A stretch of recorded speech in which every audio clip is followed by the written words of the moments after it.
ഞാനൊരു മസാല ചായ ഉണ്ടാക്കാൻ പോകാനുണ്ട്. അതിന് 2 ഗ്ലാസ് വെള്ളം വെച്ച് തിളച്ചിട്ടുണ്ട്. അതിനകത്തേക്ക് ഒരു ചെറിയ കഷ്ണം ഇഞ്ചി, ഒരു ഗ്രാമ്പു, ഒരു കുഞ്ഞി കഷ്ണം പട്ട, 2 ഏലക്ക പൊടിച്ചിടാം.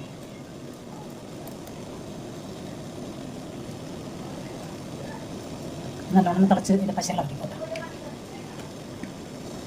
ഞാൻ ഇത് കുറച്ച് നേരമായി തിളക്കണം. കുറച്ച് ചായപ്പൊടി ഇട്ട് കൊടുക്കണം. ഇത്രയും ചായപ്പൊടി ഇട്ടു 1.5 ടീസ്പൂൺ. ഞാൻ 1 ഗ്ലാസ് പാൽ ഒഴിച്ചു കൊടുക്കണം.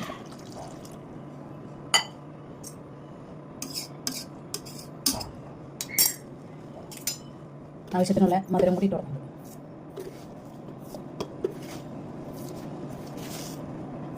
നാല് ടീസ്പൂണ് പഞ്ചസാര ഇട്ട് കൊടുത്തിട്ടുണ്ട്. അതുകൊണ്ടേക്ക് ഇട്ട് കൊടുക്കാം.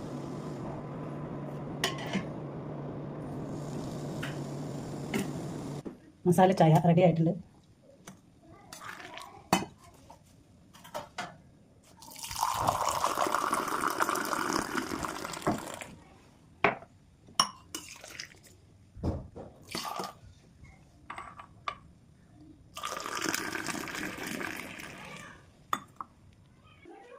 ടേസ്റ്റിയായ മസാല ചായ റെഡി ആയിട്ടുണ്ട്.